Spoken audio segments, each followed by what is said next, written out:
Hello, hello. Good afternoon, you lovely Hammers fans. Right, a bit of an impromptu show today. I've been up all morning. We was quite buoyant after our show last night. I've been also sort of doing my usual overexcitedness, me fantasising, looking at all the players that we're going to be signing. Was doing that this morning. Was on the Facebook group. I developed a two-man per position team, like without players that we could potentially sign.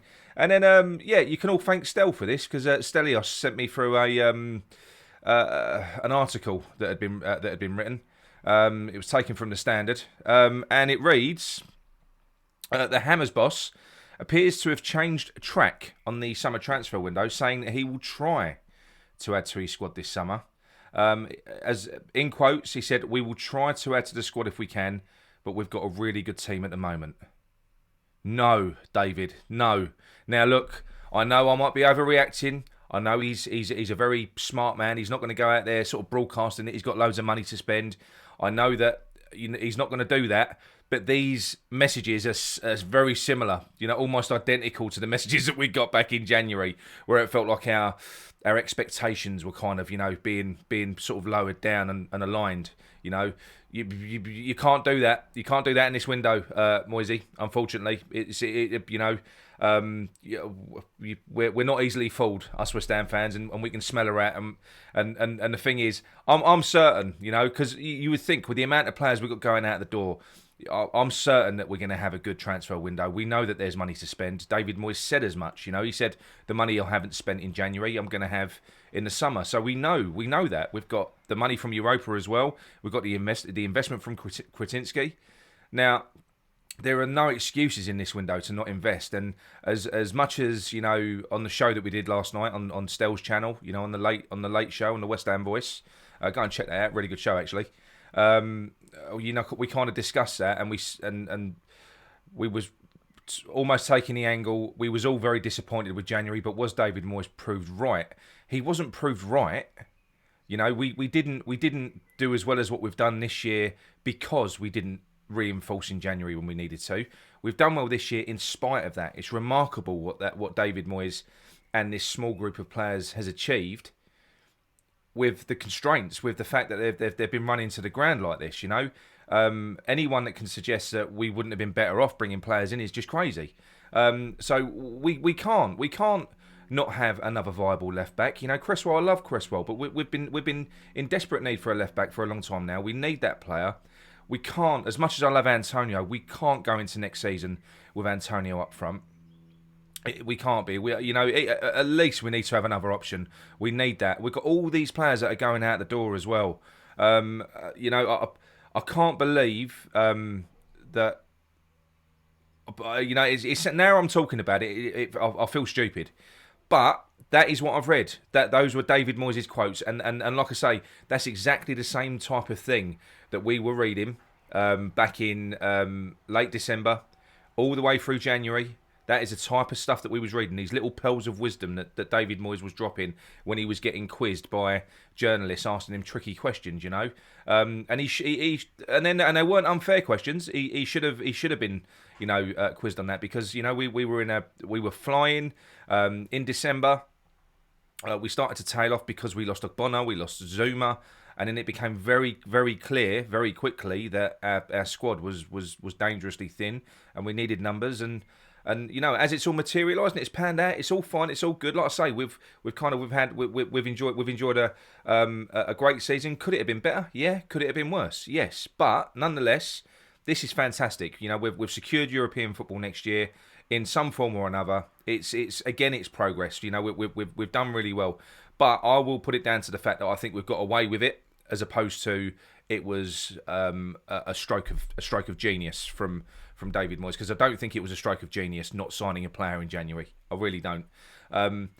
He's got to go out and invest in this window. He has to go out and invest. Now, like I say, I've been kind of blowing his trumpet for the past few weeks, saying he's going to and also as well, we're trying to convince. You're trying to convince Declan Rice to sign. This is the other thing that confuses me. So I did a show last week on Declan Rice, who's been offered an 8-year contract, a player who says it ain't about the money, it's about winning things. Now, he's only going to commit to us if we show that we've got ambition and that we're going to move on and that we're going to improve. David Moyes releasing statements like that isn't going to help his case. It's not going to give him any bargaining chips with Declan Rice. He should be going out there saying, no, we were brilliant this year. You know, like Fornell said, you know, we've tasted the honey. We want more honey. We know we've got to sign the right players to kind of move us on. And that was kind of the angle we took at the end of the last window was, we're trying to sign Phillips. We're trying to break our transfer record. We're trying to do this. And now it feels like he's playing it down. And I'm sure he's playing it down for the obvious reason, which would be you don't go broadcasting how much money you've got, because then, you know, every player you go for, what was a £20 million player, is now a 30 or a £40 million player. I get that. I completely get it. But I'm worried at the same time, because we've been here before now. The last 2 windows were traumatic for West Ham fans. They were. They dragged on. It dragged on and on and on. In the summer was awful. Yes, we signed Zuma.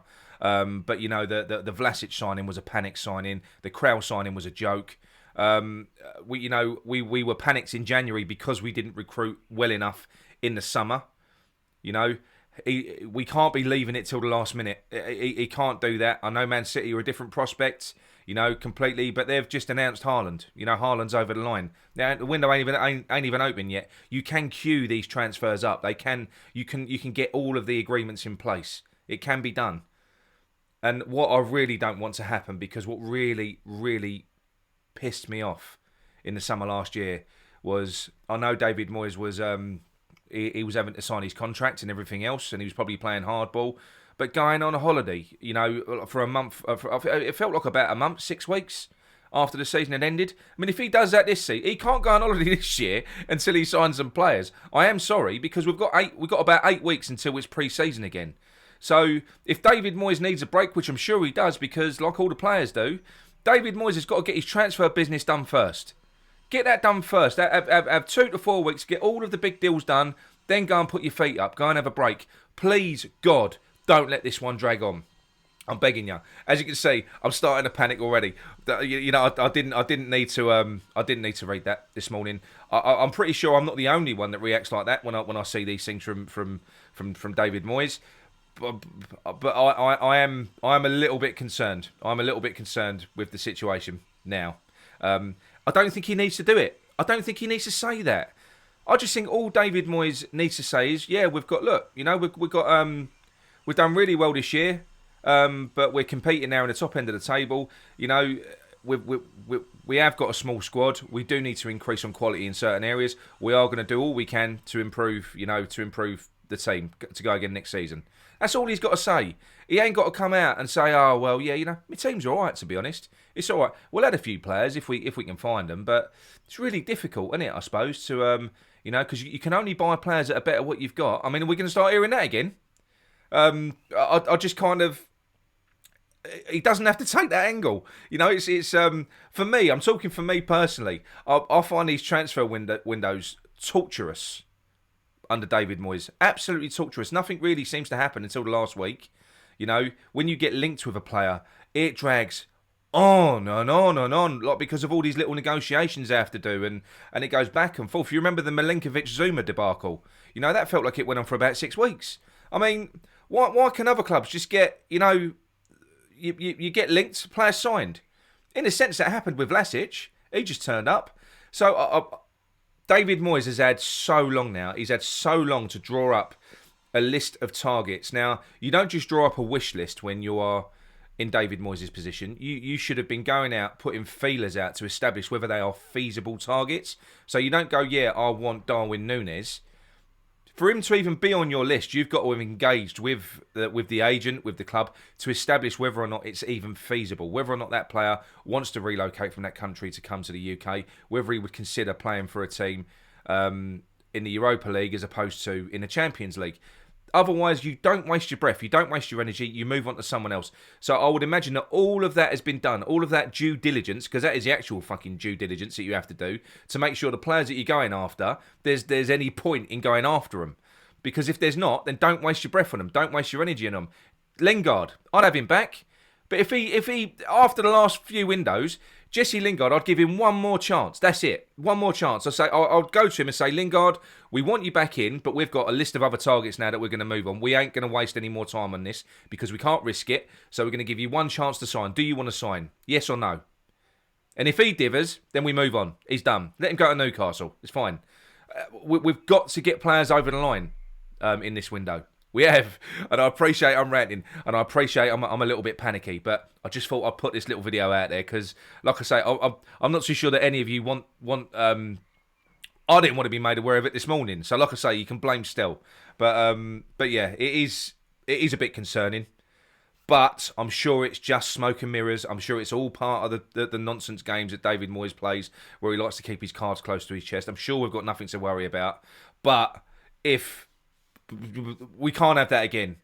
You know, we need a good window, and please just get something done early. Even if it's one player, give us one player early. You know, just anything. It should be done. We're linked with so many players now. I just really hope that we have a change of tact in this window. And like I say, David Moyes' season doesn't end at the end of this season now. We've got so many players leaving. David Moyes has to focus on next season before he relaxes.